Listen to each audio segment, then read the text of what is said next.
Good morning, people. Hope you guys are having a great day. Get ready to get started here in just a minute. Tarek, good to see you on there, buddy. Hope you learned something the other night and that was helpful to you.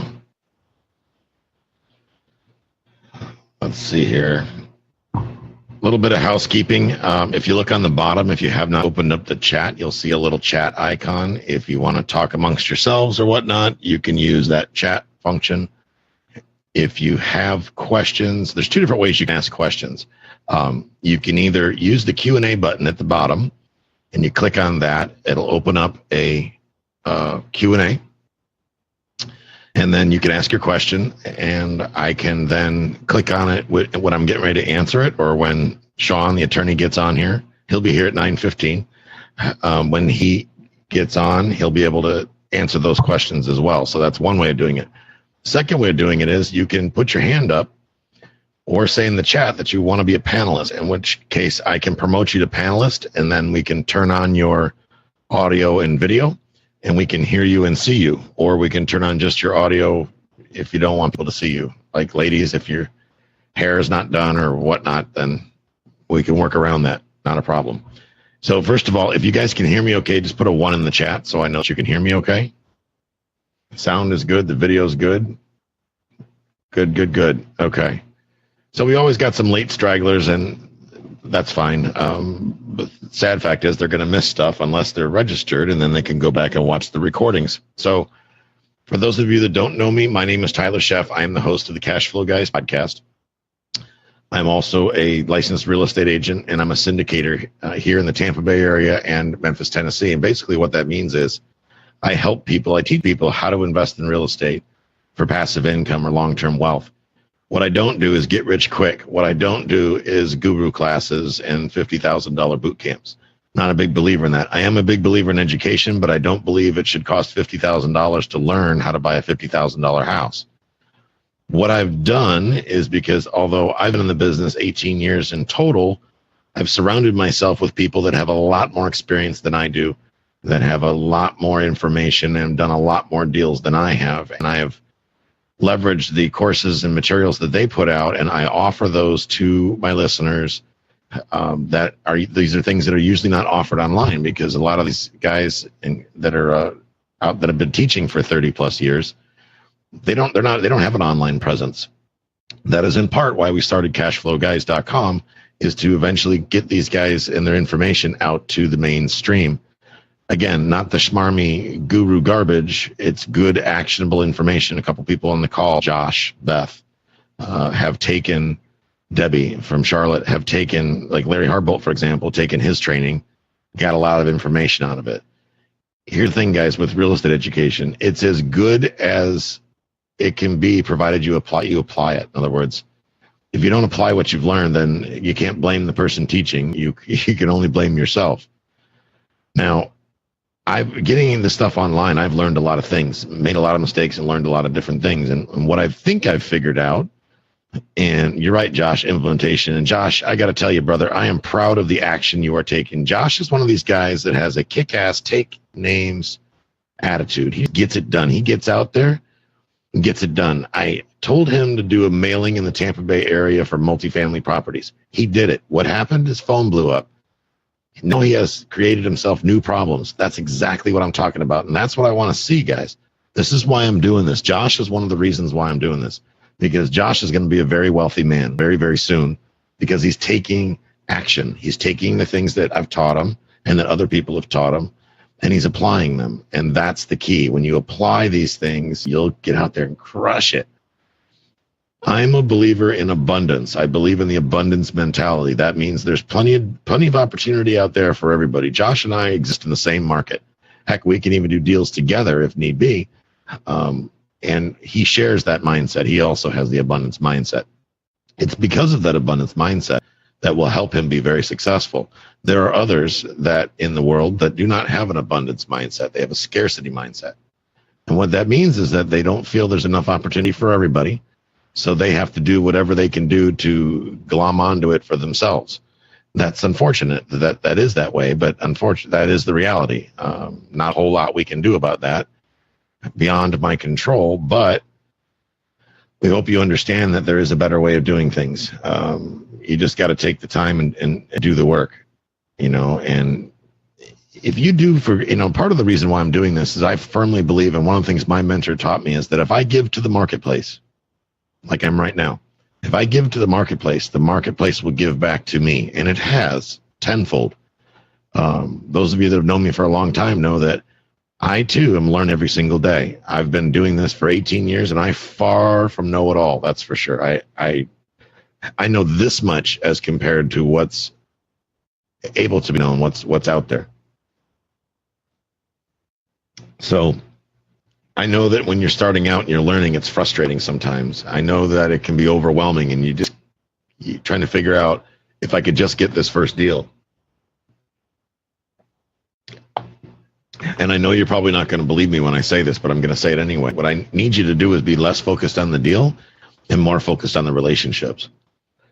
It is those relationships that allows me to have people like team members of mine here on this call. Beth Cody is on my team. She is my assistant, and we're soon going to be partnering on some deals and getting her out of the rat race. Unfortunately, the good news is the only rat race she's in is mine, because she works for me for now, but we're helping her build her business because she takes mass action, because she's not afraid of looking dumb and making mistakes. She does what it takes to be successful, stepping outside of her comfort zone. Shawn Yesner, another one of my attorneys. I've got several attorneys, guys. I've got SEC compliance attorneys. I've got tax attorneys. I've got real estate attorneys in three different states. I've got a trademark and copyright attorney, because I had to trademark CashFlowGuys.com, because unfortunately, when you start doing things in the marketplace and doing great things, there are people that will try to destroy that. So in order to protect myself from the bottom feeders of the world, I had to copyright it, which is what we're trademark it, which is what we did. So CashFlow Guys is now trademarked. There's our logo. And I wanted to show you my shirt. I just got these shirts in. Check this out. Woo.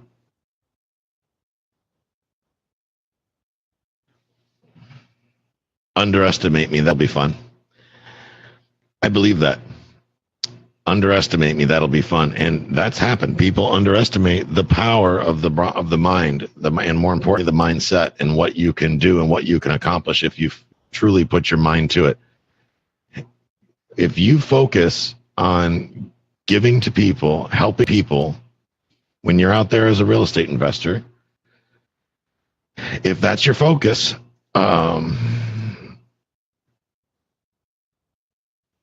it will return itself to you. People will get on board with what you're doing. People will be happy to help you. But if you're the type of person that has the scarcity mentality, where you're just hoarding information and you expect people to do for you, and you have unrealistic expectations, you're not going to do very well in this business. I'm on a kick lately. I get on subject matters and I can't get off them, because I think it's important. And my game here is that I want to help you. Chris, we'll get you one here. Those are going to be available coming soon. I just have, that's on Beth's list of things to do, but she hasn't seen the second list yet. But we'll make those available for you guys. I just got to find somebody that can put them out in a big enough quantity so that I can make them cheap for you guys. I don't want to do a $30 t-shirt. I had only a couple of these made, and for me, for this show, basically, so I can sit here in the camera and you could be staring at my domain name, CashFlow Guys. And I wish it was a little higher, though. But anyway, I digress. I want to get the price down so I can make these affordable for you guys. So getting back to abundance versus scarcity, take the time to stop and help somebody today. When you're out in the field today, doing deals, going to work, wherever, guys, open a door for a lady. There are still a lot of people in the world that appreciate that kind of stuff. Man, if you're around my mom and you don't open the door for her, she'll stand there all day long. Greek t-shirts that rock. Awesome. I'm going to write that down right now. Greek t-shirts that rock.com. I'll check that out today. I like that. John Tamura.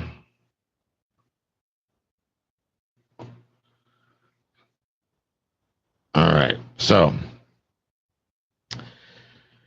getting started. And like I said, Shawn will be here in a few minutes. Coming soon in my community, in my Facebook group. Guys, I have a free Facebook group. It's if you go to cashflowguys.com/group, I'll put that in the chat. cashflowguys.com/group. That is a free Facebook group. That is a link to a free Facebook group that I have to help people take the next step. It's basically like a mentorship club, but I don't charge for it. There's ones out there that charge. Mine is not. We're probably going to do some sort of a donation-based thing. Here's my vision, and you tell me if I'm crazy. There are a lot of people out there that want to learn to invest in real estate, and they may not have the money to be able to afford to pay somebody to teach them. So in part, that's what CashFlow Guys community is about. That's what the group is about, is to give people a free or a reasonably priced alternative to be able to learn about real estate investing. So I put it out there. As it sits, it's free. I'm never going to require people to pay, I don't believe, because I want to give back if I can. However, all of this software and infrastructure costs me a fortune to do as it grows. Long story short, probably what I'm going to do is some sort of a Patreon thing where if people want to donate $1 or $10 a month towards free education, then I will give my time to teach you guys basically everything I know about real estate in small bites that you can chew on, okay? How to raise capital, how to find opportunity. I'm going to do live videos in there. I'm going to do recorded videos in there showing you if you're going to do bandit signs, how to put up bandit signs, how to negotiate wholesale deals, how to negotiate regular deals, how to negotiate seller financing, where to find money, where to attract capital.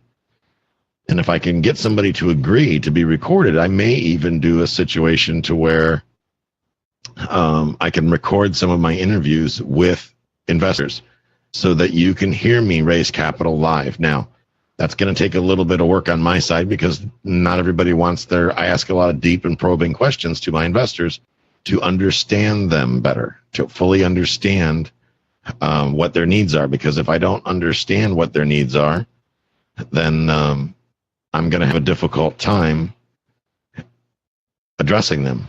So Shawn is here, guys. There he is. Shawn, you're on mute right now. Let me see if I can unmute you. I've got you unmuted. There you go. How's it going? Let me. You're good. We got a light right over the top of your head. So while Shawn's getting situated, I'll just finish real quick. So that's my vision with CashFlow Guys community, my Facebook group, is I want to put it out there, and I want to be able to teach people that both that have the money to pay to learn and those that don't. So my thought process is that it'll be donation based. Everybody is welcome. If you are not able to pay, that's fine. Then you can still be there. Nobody's going to beat you up. If you are able to pay, we ask that you give some sort of a donation, a monthly donation. It's done through Patreon to help us out. Now, I'm going to have people like Shawn Yesner, my attorney, there in the group. He's already a member of the group. Actually, he's one of the administrators of the group. He's able to make posts and whatnot and help me manage the group. So keep in mind, guys, that's access to an attorney. Not too shabby. I'm going to have maybe I can talk Charles Shapiro or one of my CPAs into getting involved as well, and some of the other people that are on my team that help me do what I do every day, help me be successful. These are people that are good people that would probably be more than willing to help you be successful as well. So that's kind of my vision there with that. Negotiations class, deal structure. I've done some polls in there recently. I know you guys have wanted to learn more about negotiations and deal structure, so we're going to be covering that coming up. I'm going to be doing some micro videos or micro courses in that regard. Understanding a market, how to find opportunities. I'm going to be doing little tutorials and classes on that. That's all going to be in CashFlow Guys community. Guys, I'm going to take that community and I'm just going to explode everything that I've learned. I'm going to leverage all the experience of my team into that group and provide you guys that resource. So we hope that you take advantage of it. Because when we're done, you're not going to be able to say that nobody was willing to help you. I can assure you there, because we'll be able to. So that's what we're working on coming up. With that said, I want to introduce Shawn Yesner. Shawn is one of the attorneys on my legal team. Shawn is an attorney here in the state of Florida. He is the owner of Yesner Law, and he's also the host of the Crushing Debt podcast. Guys, I listen to this show on a regular basis. I've been on the show. That's not just why I listen to it, but if you want to get some great advice direct from the attorney, okay, because you guys always hear me say, contact your legal, your attorney, or contact your tax professional. Here's your chance. He's right here. So ask your questions.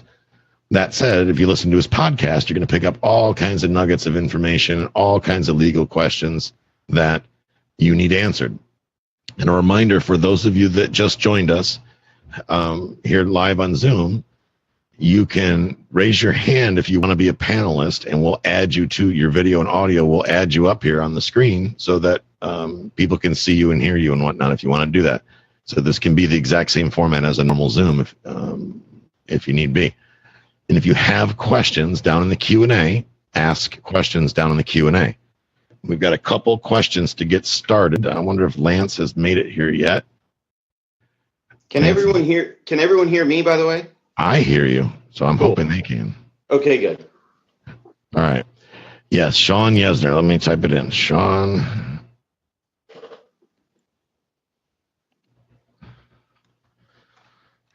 All right, good. Josh, Beth can hear. Outstanding. So, Shawn, welcome. I know this is your first time on Coffee with the Cashflow Guys. Give us a little bit of background about what you've done with law before. Can you hear us okay? Yeah, I can. And thank you for having me on. I appreciate the opportunity. A little bit of admin. So I do want to participate on a regular basis. Today, I'm a little bit on daddy duty because of some stuff going on. So I'm doing this from my house. Future episodes, you won't see my back bedroom behind me. You'll see my office behind me. But so I've been an attorney now since 1998. If my math is right, that's 18, 19 years now. That entire time has been in real estate law. I started doing residential and commercial closings. From there, in 2001, I took a job at a foreclosure mill. So I was taking away people's houses, and I got really good at it. My fastest foreclosure start to finish was 90 days from list to foreclosure sale. Well, so now I've joined, I don't know, you want to say I joined the good side or bad side. I don't know which one, but in 2004, the owner said, I don't want to do this anymore. I'm shutting the firm down. And so I figured, well, what am I going to do before my file comes across my desk? And so what I did was I switched sides and I started slowing down foreclosures. And that then led me to the investor world. That led me to bankruptcies, loan modifications, short sales, foreclosure defenses, all those different areas of law, the consumer protection law that I do, which is the genesis of the Crushing Debt name of the podcast. I am still fighting with iTunes. So the easiest way to find Crushing Debt is to look up my name, Shawn Yesner. It used to be called the Yesner Law Podcast, and we just brand shifted it a couple of weeks ago. So all the logoing says Crushing Debt. There's the logo. All the logos say Crushing Debt, and pretty soon iTunes will get that corrected as well. So that's a little bit about my background. I do have experience working with investors. I have experience with land trusts. I've taken Larry Harbolt's land trust course. I've read up all about Mark Warda and his land trust books. I understand subject to deals. I understand pretty much anything and everything that you can think of. Setting up corporate structures, LLCs, corporations, all those different types of things. The one disclaimer, I will answer questions to the best of my ability, but if we go outside the state of Florida, I may not know the answer for you. I'll give you what I think is the most logical answer. I'll tell you what Florida would say in that situation. But if it's outside the state of Florida, I'll try to connect you with an attorney in that state rather than risking my license by answering questions outside of my jurisdiction. Cool. Question about that. So, excuse my naivety. I've asked you this question before, but I think it would be benefit to the audience is that a lot of misconceptions as far as attorneys in law, and you're licensed as an attorney. Is that correct? Yes. It's a license, and then you can practice law in the state of Florida as far as your expertise, if there was to be, to use the term loosely, would be I know that's a legal jargon, but your preference is Florida law. But a lot of things, let's say, for example, you can say as an attorney that if you murder somebody, there's a pretty good chance that you're going to go to jail. You can say that applies to any state. Right. Because that's a very obvious and general statement. Now, how long you go to jail would differ from state to state. And then in that case, the person should reach out to their individual attorney. So in that case, if you're giving legal advice as a Florida attorney, in a general sense, the information should be similar, maybe, from state to state. And please correct me if I'm wrong. However, it can be randomly assumed. But then again, if you're like in California, then they should just reach out to their real estate attorney in California just to make sure that all the boxes are checked. Does that make sense? Yeah, real estate law is state specific. So the general concepts are going to be there. In order to have a contract, you need offer, acceptance, and consideration. So if we have somebody in California and they have questions about, did I make a correct offer? Did I get acceptance on my offer? Do we have consideration? Those are all going to be basic principles. But then when we get outside of that to more specific, well, how does a land trust work in Florida? How does an LLC work in California? Those are going to be state specific, state law specific questions. Each state bar licenses the attorneys. So if I want to practice in another state, I have to take that state's bar exam. Okay. Some states have reciprocity, where if I pass in Florida, I can also register to be an attorney in another state without taking that state's bar exam, but that's not very common.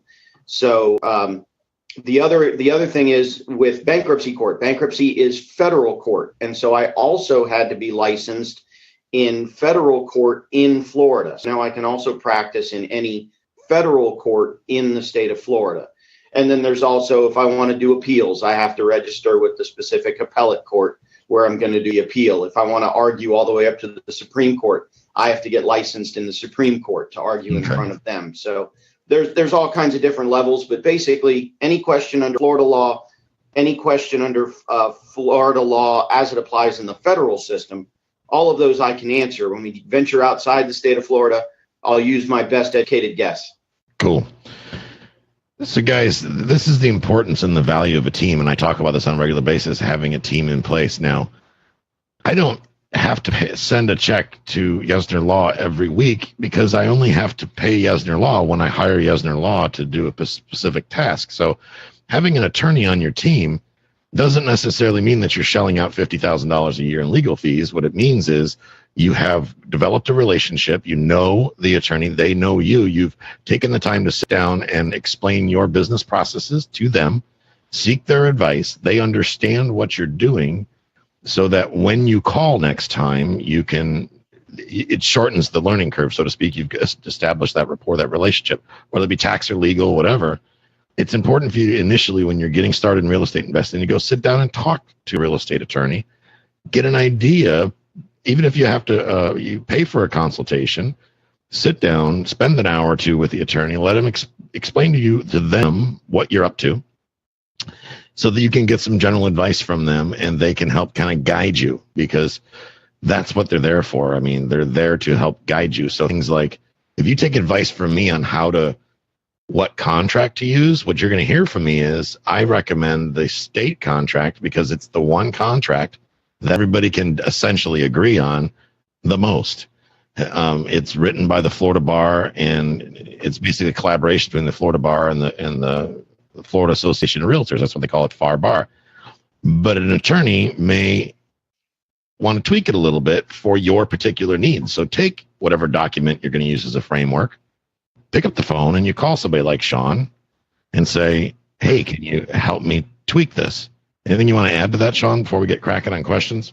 Yeah, no, that's exactly right. So actually the version of the contract that most realtors use is the FAR Bar, the Florida Association of Realtors, the Florida Bar, and a panel of 10 attorneys and 10 realtors that get together every couple of years and tweak the contract. And actually there's a new contract coming out April 4. There's a new version of the contract coming out. But I spoke to the St. Pete branch of TB RIA on Tuesday night, and I had an investor come up to me and say, I don't like to use the Florida bar. I have my own form. Is that okay? And what I told him was, yeah, it's okay, but let me take a look at it, and I'll tell you if there's any holes in it. So you can really use whatever form of contract you want. I like the FAR bar because it's simply a fill-in-the-blank form. But if there's an investor with their own form that they like, sure, I'll take a look at it and see if there are any holes or if there aren't any holes. Mm-hmm. And I want to further that now. And Sean, I know you would agree, Sean, because we talked about this, is that there's gurus out there that sell, one of their pitches is that you can buy forms from them. Here's the thing.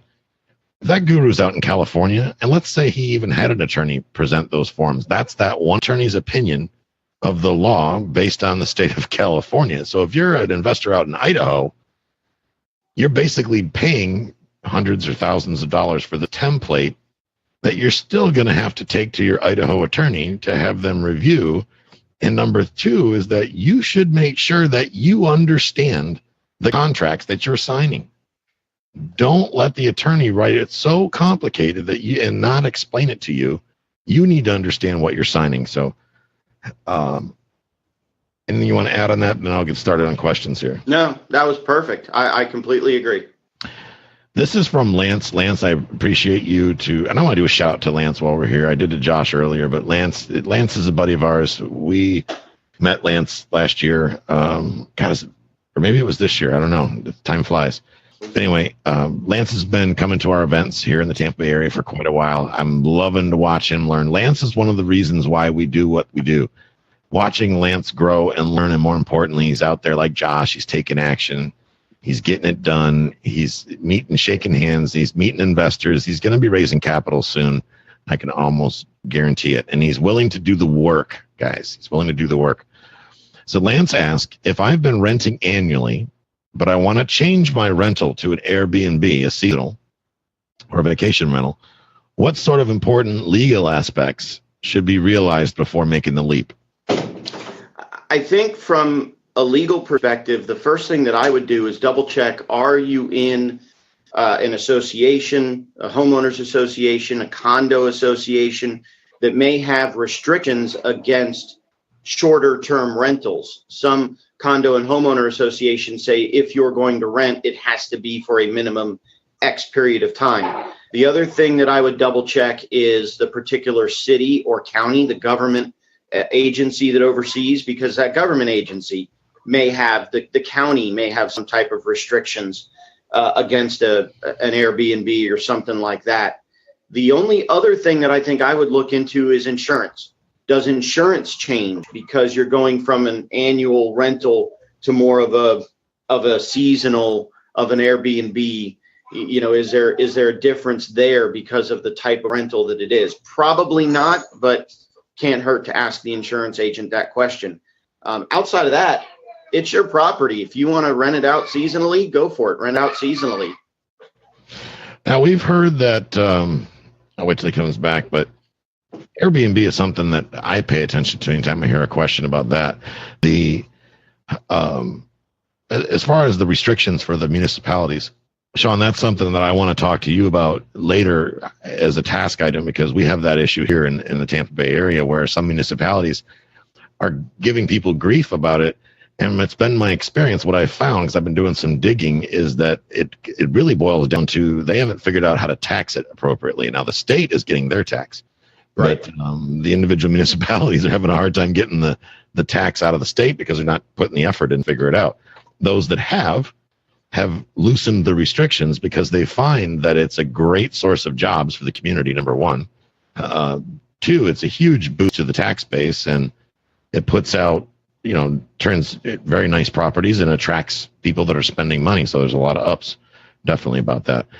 The second question, month-to-month renter lease agreements is the topic. I'm just now hearing how much landlords are using these. Can you talk about why you do or don't do, or do you recommend them or not? What's your thoughts on month-to-month? I think it's up to the agreement that the landlord and the tenant come to, whether it's month to month or whether it's some type of longer term commitment. The biggest trap that I see in month to month rental agreements is the termination of the rental agreement. So one of the good things about a month to month is I can give my tenant notice, and within a very short period of time, they have to get out. Where I see a lot of confusion come in is people confuse that. So what Florida law says is that I have to give them, if it's a month-to-month occupancy, I have to give the tenant at least 15 days notice prior to the end of the month or prior to the end of the next rental period. So as we sit here today, it is March 10. So I could give notice today and say you have to be out by March 31 because March 31 is more than 15 days away. If we were at March 20, the mistake that I see a lot of investors make, a lot of landlords make, is they say, okay, today's March 20, you got 15 days, there's 31 days in March, so you got to be out by April 4. And let's forget for a minute whether April 4 is a Saturday or Sunday or holiday, because that may change things. But forget, leaving that part of the equation out, they say today's March 20, 15 days from now is March 4, you got to be out. That's incorrect under Florida law. If you give notice on March 20, the tenant has until the end of April, the end of the next rental period, because you're more than 15 days prior to the end of the month. They have till the end of the next rental period to get out. Outside of that, it's really just a question of marketing. It's really just a question of supply and demand. I mean, if I'm a tenant and I have my wife and 2 kids, I'm not going to want to be in a month-to-month. I want to know that I'm locked into this place for a year. If I'm maybe more of a shorter-term person, a month-to-month may not be a big deal for me. If I'm a single guy and I'm here doing a job temporarily, I may have no problem with a month-to-month. So those are the issues that I see in month-to-month obligations. That's cool. You know, it's interesting. I love that question because when I first started investing up in Memphis, the one property manager only believed in annual leases. My first 2 buildings, I had 2 different property managers, and the second property manager, the second building, only believed in month-to-month leases. And what you said, that pays homage to it. And I was trying to figure out, number one, which property management company do I want to keep? When I was making that process. So what I found out is that the property manager I wound up keeping was the one that did the month-to-month leases, because they were more focused on what my needs were and the fact that if we had a problem with Tennessee law, that we had a lot more levity. We could get them out quicker than as compared to an annual lease. So that they've been doing it since the beginning of time, literally since World War II. For them, it made more sense to be able to have more control over the leasing arrangement to put people on a month-to-month, because when things go haywire, sometimes you got to move quickly, if that makes sense. Yeah, like I said, the only problem that I see as a practical matter with a month-to-month is you are potentially limiting your pool of tenants, because there may be some tenants that want a longer term commitment. They don't want you to have the ability. Now, the flip side of that coin is the tenants have the same right. So if you're on a month-to-month with a tenant and you're anticipating, you're projecting out your next year of rents, and that tenant approaches you and says, hey, look, we got an opportunity to move out of state. Here's our 15 days notice. We're out at the end of the month. Now you're having to scramble to get a new tenant. So it cuts both ways.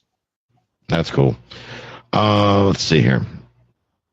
For states that use title companies for closings, should your attorney be present at the time of closing to make sure no details are missed? I like that. Well, yeah, and you and I, Tyler, are both a big fan of insured title. And yep. I know you've had them on your podcast on CashFlow Guys before. And I was actually at Become a Better Agent yesterday. I was a speaker on the FAR Bar contract at Baba 18 yesterday. And I got a similar question yesterday. And my comment was, yes, every closing everywhere should always have an attorney, always. But I think that was a little selfish of an answer. So, no, I mean, states that use title companies, I have certainly participated in closings with states that allow title companies like Florida. It's not necessary. I'll do it if I'm asked. And most times I can review the documents ahead of time.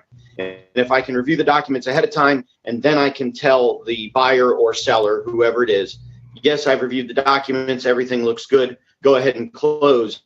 Funny story. I was actually hired to represent a couple who was coming from the Northeast, from New York or somewhere up in that area where attorneys have to do closings. And so they were unfamiliar with this concept of title companies doing closings. And so they wanted me to be there at the closing with them. And I said, okay, and that was fine. And I reviewed the documents And I said, listen, I've reviewed everything. Everything looks good. Go ahead, go to the title company and sign. And they said, no, we want you to come with us. And I said, well, I'm happy to do that. But, I've already reviewed everything. I've already approved everything. If you want me to come with you, I got to charge you more because I'm going to leave the office. I'm going to sit in this room. Nothing. And they said, yeah, that's fine. We'll pay you for your time. I said, okay, perfect. I literally sat in the corner of the conference room and playing on Facebook or answering emails or something, just looking as intimidating as I could while they signed documents. And they paid me to do it. And I left and, took my wife out to dinner that night because I got paid with some cash. Awesome. It's kind of funny. It's, and I want to just brief departure, guys. We talk about, and if you look at the poll there, I put a poll up. I'm going to go ahead and launch this now. People tend to think that hiring an attorney costs them a fortune. I'm here to tell you guys, if you want to hire me as a private coach one-on-one, I charge more than all of my attorneys per hour. My hourly rate is more than every one of my attorneys. And the hourly rates of my attorneys vary based on what their expertise is and what the subject of law they're teaching is. But I valued my time at a certain price point, and that's what I've done. So legal fees aren't as expensive as what you might think as compared to, number one, guessing, or number two, taking the advice of some joker at a RIA meeting or some real estate guru that's using probably the different state's law or just really talking out of not his mouth, we'll put it that way. So take the time to get on the phone and talk to them and find out. There's every attorney on the planet will tell you up front, because they have to be ethical. They have to tell you up front what they're going to charge you before they go and do anything. They can't just say, oh, and by the way, that'll be $50,000. Wrong answer. They're going to make you sign something that says you understand that you have to pay X. That's how it works. And if you have a problem that doesn't have a certain expertise, like say I'm calling Shawn, and this just happened recently. I needed family law for some issues that we're having with my nephew that I want to help my nephew out. So I needed a family law attorney. So I called Shawn. He's my real estate attorney, but I called him to get a referral. And then because he knows and networks with other attorneys, he was able to refer me with a really good attorney that we've since hired and is helping us through the issues. So keep that in mind. Building a relationship with one attorney can lead to several relationships with lots of great attorneys that specialize in different things. So I'm going to take a question from Tarek. Tarek says, in a multifamily, can a tenant sue the management team or owner because of another tenant's barking dog? Wow. So there is in every lease a duty of what's called quiet enjoyment. So the landlord the landlord can't interfere with your use of the property unreasonably and can't allow anyone else to interfere with your use of the property unreasonably. So in the case of a barking dog, I think what I would want to do is document that. So maybe make a recording of the dog and time and date stamp when the dog was barking. Maybe write letters to the management company to say, okay, it's 10:30 at night, the dog is still barking, it won't stop. If enough of that happens and the landlord or the management company won't stop it, then the tenant at that point or the occupant at that point has two rights. Number one, they can cancel the lease agreement, move to another place, get their deposit back, and be done with it. So the tenant would move away. But in the other situation, I think the tenant might be able to sue either his or her neighbor or even potentially the landlord. The manager would not have any liability, but the landlord would have liability, the owner of the property, and potentially the tenant. And they could get sued maybe in some type of declaratory action or injunctive relief. Have a court order that they stop the dog barking. Maybe the dog is the type of dog that's that's prohibited by the rules of the community. And so maybe you can lean on them that way to try to get the occupant and or dog removed because it's not allowed within the community or something like that. Those would be some of the options that I would consider. Okay, that's good.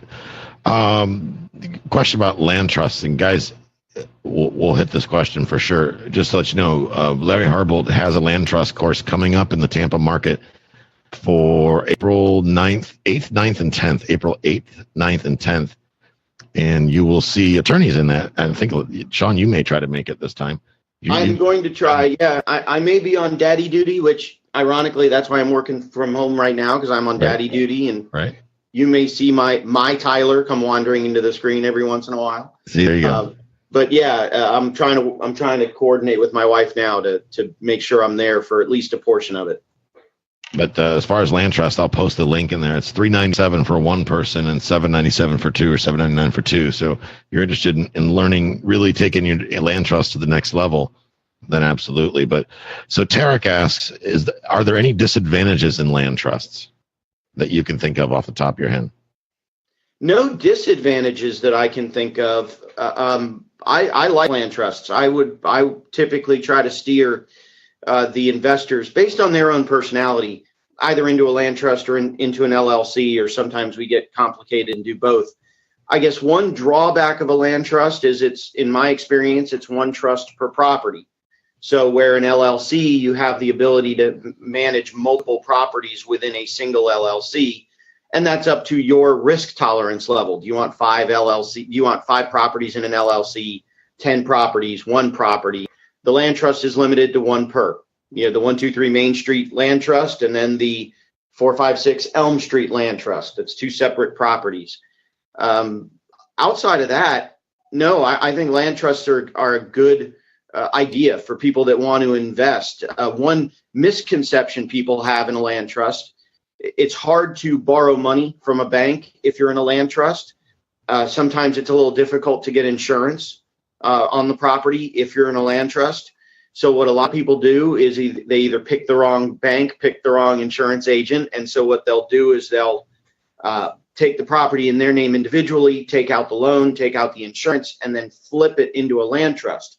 Well, when they do that, that's fine from a liability perspective. There's no due on sale violation issues in a situation like that. But what happens is they are still on the hook with the bank because they sign the note and mortgage individually, even though the property is in the land trust. So a lot of people have the misconception that because I moved it into the land trust, I escaped bank liability as well. That's false.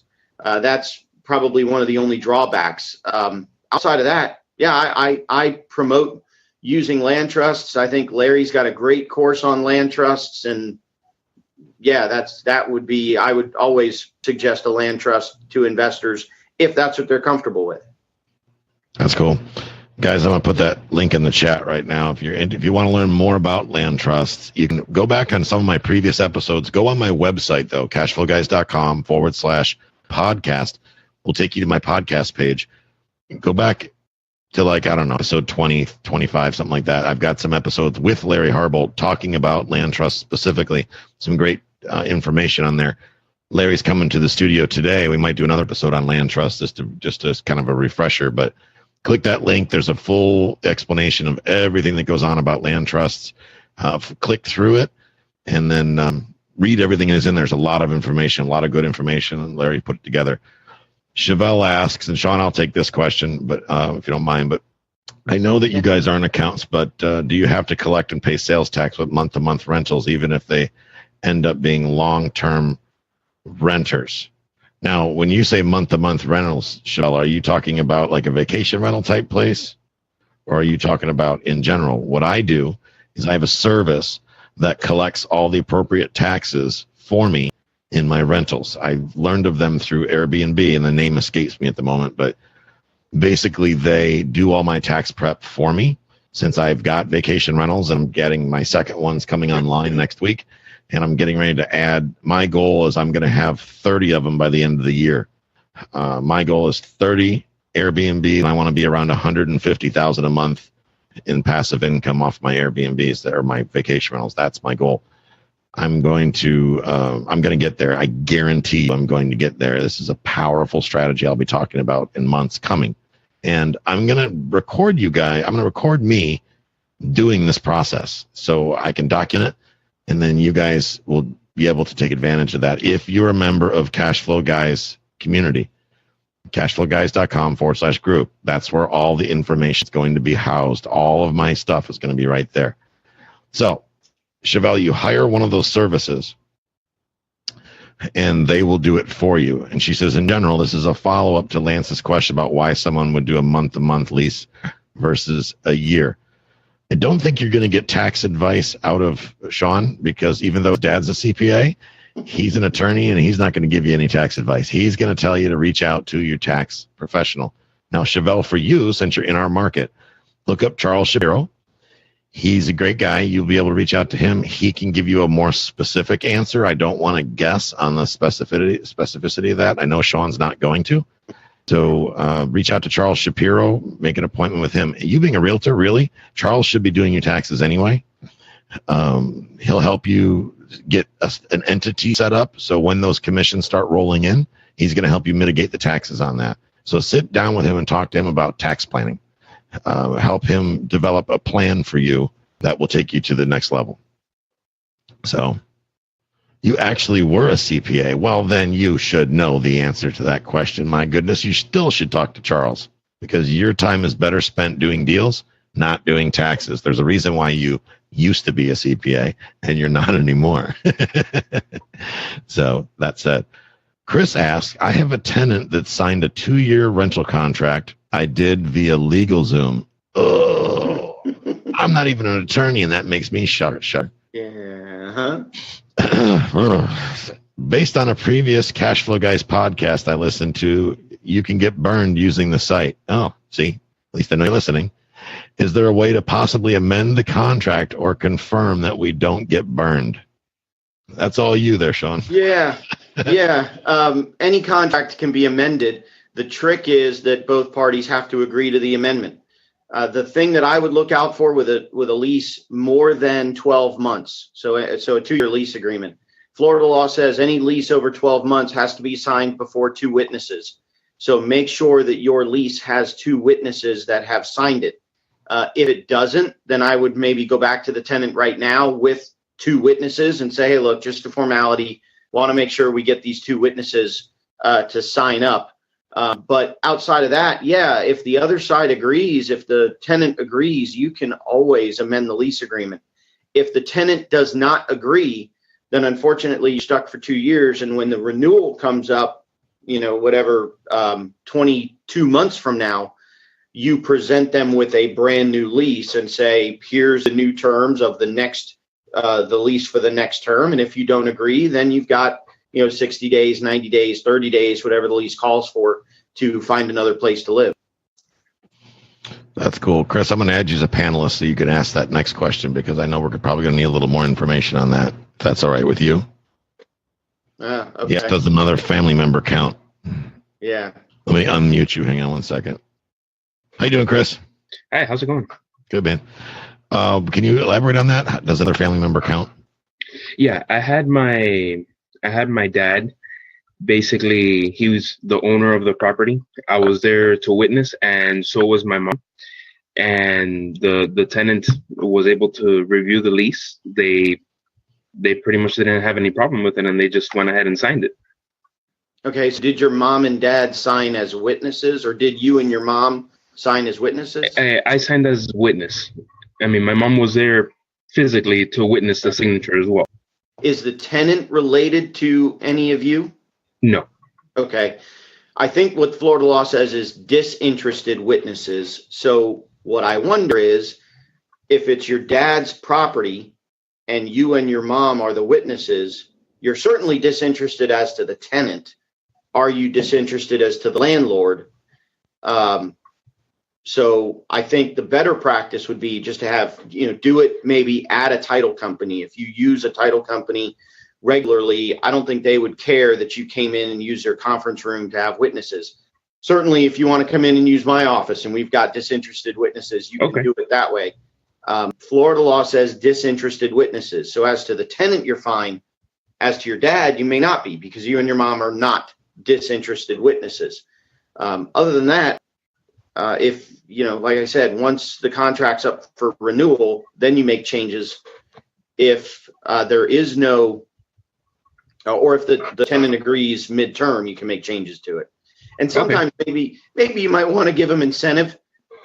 So we're going to change, we're going to turn it from a 2-year lease to a 1-year lease, but in exchange, we'll give you a month at half rent or, something like that. I'm whatever, whatever's convenient, comfortable for you, whatever the changes you want to make, offer them some incentive. We'll give you X amount of the deposit back, or we'll give you X percent off the next month's rent, or we'll make such and such upgrade to the kitchen, or whatever it is. Offer them some incentive so that they're more agreeable to making whatever change you want. Okay. That's cool. Awesome. Thanks, Chris. I'm going to bump you off here real quick. Yeah. Thanks, Chris. Oh. Let's see. There we go. Still trying to figure out this system, guys, so bear with me. If you want to come up on video and audio and ask your question better than having to type it out, just raise your hand, let me know, and I'll add you as a presenter, and you can join us in the video and audio. You can wear a bag over your head if your hair's not done. Doesn't matter to me. I don't discriminate. But let's see. We've got a question from Lance. I'll save that one to the end. Yeah, that's good. With an Airbnb, if a tenant rents for 31 days, do they have squatters' rights? And Tarek is in the Florida market, Sean, so you're aware. Yeah, I don't believe so. I mean, March has 31 days in it. So just because they would rent for March doesn't mean they become squatters. And the squatter, there really is, I don't know that there is such thing as squatters' rights in terms of, at least not for 31 days. If they wanted to make an adverse possession claim against the property, that's 7 years. So I don't think 31 days really, or 32 days or 45 days, I don't think any of that gives them squatters' rights. If they're there beyond the time that the Airbnb contract calls for, it's an eviction. That's a good point. Now, I'm going to add something here, not about the legal, but just from my experience and the experience of some of my friends that have been doing the VRBO, the Airbnb, the vacation rental model. First of all, guys, you got to remember, these people are paying anywhere from $100 to several $100s a night to stay there, which means if they've been there for 30 days with that big credit card swipe, you're dealing with people of significant means in most cases. So I don't think it's realistic that would happen, although anything can happen. That said, here's been my experience. If you have problems with the vacation rental type tenant, and they come through, and this is the benefit of using like a VRBO, vacation rentals by owner website, or Airbnb, they are very good at helping you mitigate these issues. They are very good about, they've got a support department. You call them and say, this dude is drunk and won't get out of my apartment. That hasn't happened to me yet, but it has happened to friends of mine. And they've said that Airbnb and VRBO, both of them have been very good about dealing with the issues, helping work through the problems live as they're happening. Because if you're not going to reach Sean on a Sunday morning at 7:00 when the guy's drunk, he's not going to come out there and do a hostage negotiation over your big screen. Ain't going to happen. He'll deal with it Monday after the big screen's already gone. But Airbnb is going to, they'll step up the plate and help you through those issues and help negotiate those issues with you. They've been very, very good at that. So that was great news to hear. Let's see here. Yeah, I've learned a lot off of this week's episode, that's for sure. And Sean or Lance asked, I love this one. Some of the worst mistakes that you've seen investors make. Give me probably the worst mistake you've ever seen investors make, Sean.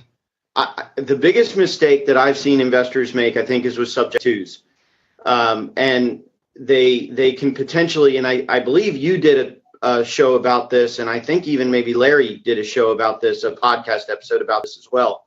So those of you that want to buy subject to, make sure that the person you're buying, your seller, is not in foreclosure, near foreclosure, about to be in foreclosure. Basically, make sure the numbers work for you, because the problem then is you really have no liability. You take the property subject to, let me rephrase that. You have no liability to the bank when you take the property subject to. Excuse me. But what happens is, if those numbers no longer work and the investor then gives up the contract, gives up the house, the bank then forecloses on the former owner, seller, the former borrower. So by taking that house subject to, you're now putting your seller at risk. You're putting your reputation on the line. that word is going to spread, and people are not going to want to do business with you if they think that you're taking advantage of sellers, you're taking advantage of people with distressed properties. I'll give you a better example. I had a client way back in the day as the mortgage crisis was in full swing, took a property subject to, and I got a call from another attorney, and they said, tell me why I shouldn't sue your client into oblivion. Tell me what they did to benefit my client, who was the seller. And I said, well, your seller got the foreclosure dismissed. Every payment has been made. The property, the loan has been reinstated. The house has a new roof. The house has a new air conditioning unit. Your client walked away with $5,000, and their rent is now lower than what their mortgage payment used to be. So you tell me how your client was harmed. And the attorney said, okay, thanks, and hung up. So if you're going to do this, make sure you're doing it right. Make sure you're not taking advantage of people. That's where I think I see investors where they get the dollar signs in their eyes and they go for the money rather than considering who it is on the other end of the deal. Not that you have to give away the farm, but just don't be overly aggressive. Don't be in it just for the money. If you're going to help people, help people. Amen. Say that again. If you're going to help people, help people. Real quick, I'm going to have one last question. I'm going to bring Beth up here in just a second. Promote her to panelist. We're going to leave her on. I'm just going to unmute her. She's one of those girls that doesn't want to go on video this morning, but go ahead, Beth. Go on video. Doesn't have one of those fancy computers with the video installed in it. Whatever you want to call it, Tyler. Hey, I'm on an iPad. Well, you two are just so fancy. What do you want? Some of us. Okay. Shawn, so for those of us who are, been out of college for, 5 or 6 years and we still have student loans, I was told by another attorney that the best LLC, and I love the land trust structure, but I'd still like to add the extra layer of protection and do what I call the land trust lasagna, which is just multiple land trusts on top of each other, and then throw an LLC in there if someone really wants to spend the time. I was told that I needed to do kind of a double land trust, have a land trust out of the state, kind of own a land trust in the state. So having 2 land trusts in order to, I guess, keep it, possibly the IRS from coming after me for the student loans, if that was ever a problem. So what is your thoughts on that? If the IRS wants to go after you, the IRS is going to figure it out and go after you. The IRS has the resources of the federal government. The IRS is the federal government. So if they really want to go after you for money, they're going to find a way and go after you for money. Outside of that, I don't know that the strategy of a land trust within a land trust would work, because at least in Florida, the whole concept of the land trust is that you're taking real estate, real property, and you're turning it into personal property. And so a land trust is designed to hold land. So hang on. That's okay. Sometimes daddy duty takes over. So that's fine. The whole concept of a land trust is that it holds land. And so how can you create a land trust in another state to hold land in Florida, number one? How do you create a land trust in Florida to hold land outside of Florida? And then how do you create a land trust that is designed to hold land that's now holding personal property, the other land trust, if that makes any sense? So I understand the concept of insulation and let's use personal property trusts and let's use land trusts and let's use LLCs, but I'm also a fan of keeping things simple. And so let's put the structure in there to protect you, but the more complicated you get, the more you can even get yourself in trouble. Okay. That makes sense. So yeah, no, that does. Can a personal property trust in Florida, can personal property trust own a land trust or be the trustee? I don't think the personal property trust could be the trustee. I think the personal property trust could be the beneficiary because now the land trust has converted that real property to personal property, which then the beneficiary is the personal property trust. I've also seen LLCs be beneficiaries. I've seen LLCs be the trustee. And then even under Florida land trust law, the trustee and the beneficiary can be the same. Outside of a land trust, that may jeopardize your trust. To have the trustee and the beneficiary be the same person or entity, that may jeopardize different types of trusts. But a land trust, you can have a trustee and a beneficiary that are the same person or same entity. That's cool. All right. Does that answer your question, Beth? Yep, definitely. All right. Thanks. Thank you. Let's see here. So real quick, guys, I just want to go over the poll answers, then we'll let Shawn go. He's got to get back on daddy duty, and I got to get some income-generating activities going myself. So the first question I asked was, I posted was, true or false, I don't hire an attorney to get my legal questions answered because of the perceived cost. So 5 of you selected false. The other 4 of you, so 44% of you, picked true. That's interesting. Number 2, I believe I can get my legal questions answered correctly from other investors to save lots of money as compared to hiring an attorney. Thank goodness. 89% of you selected false. That's outstanding because investors suck at giving legal advice. You know why? Because they're not attorneys. God. I put that one on there on purpose to see if I could trip somebody up. And I did. See, I got one person. Luckily, it's anonymous. So number 3, I would buy a book that was written to address legal concerns involving real estate investing. True or false? 67% said true. I asked that question because everybody and the brother in Shawn's network is trying to talk Shawn into writing a book.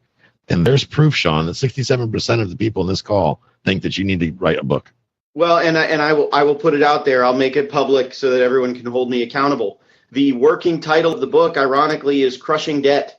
The subtitle of the book is 10 strategies that you can use to eliminate debt. And I go into foreclosure defense strategies, bankruptcy strategies, student loans, IRS, debt negotiation, all that kind of stuff. And so it is in the works. I've got the intro and about 4 chapters drafted.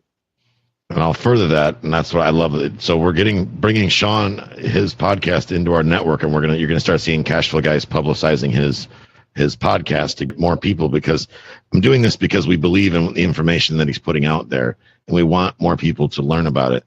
Those of you that a lot of you know that we've partnered with a credit repair company to offer credit repair services here locally in the Tampa Bay area, Dave Falk and the National Credit Federation.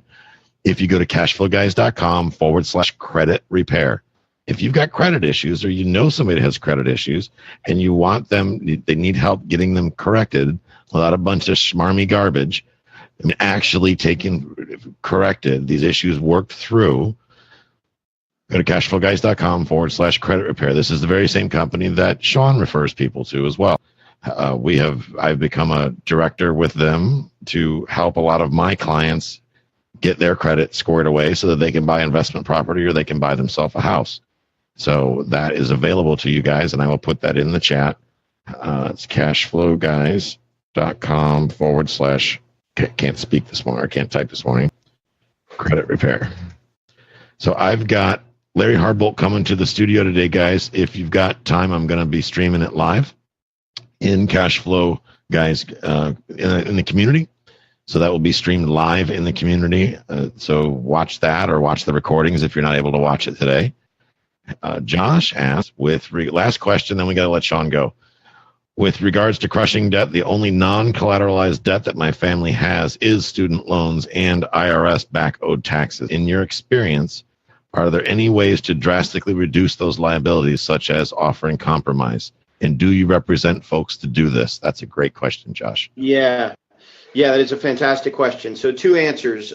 Yesterday, I released episode 52 of the podcast, but episodes 51 and 50 were 2 attorney friends of mine. Both of them are also bankruptcy attorneys like me. Both of them focus almost exclusively on student loan debt and reducing student loan debt. I do some of that as well. So there's a bunch of strategies we can use inside bankruptcy, outside bankruptcy, to eliminate student loan debt. On the tax issues, The only way that I know of to get rid of taxes is within bankruptcy, and there are certain rules to do that. I don't personally have a lot of experience with offers in compromise, although I know what they are. But I do have a really good buddy of mine, Jeff Tebow, and he went to Florida. He's not related to the guy. He spells it completely different, but his name is Jeff Tebow, and he deals with IRS. He worked at a firm previously before starting his own law firm, and that's what he focuses on, is helping people get out of IRS debt. And so, Tyler, even if you want, I can hook you up with Jeff if you want to make that an episode of the CashFlow Guys. Absolutely. Absolutely. All right. Well, Shawn, thanks for joining us today. Yeah. Really appreciate it. We want to get you back on the show, guys. So thumbs up. Give me a one or a yes in the chat if you want to see Shawn come back. And if this has been helpful to you, more importantly, if this type of thing has been helpful to you, having access to an attorney here live, you can ask your questions. There's no bill coming. Maybe there'll be one coming from me. I owe Shawn everything, probably. He's been great. Uh-oh, I'm in trouble.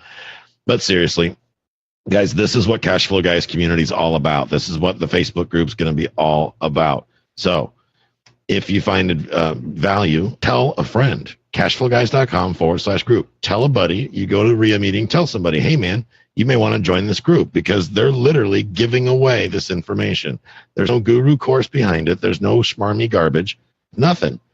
The community is there for you. It makes people like me, people like Shawn, better at what we do, because it helps keep us sharp, right? These questions coming in. Chevelle, Daniel, Chris, Debbie, Jody, especially you, Jody, massive action girl. John Williams, I want you to tell everybody in Charlotte, guys, about what we're doing down here at CashFlow Guys community. CashFlowGuys.com/group. This is what this is all about. It's about taking things to the next level. It's about giving you the information you need so you can take action. Shawn, thanks again for coming, guys, and we will see you next week. Thanks, Tyler. Bye-bye.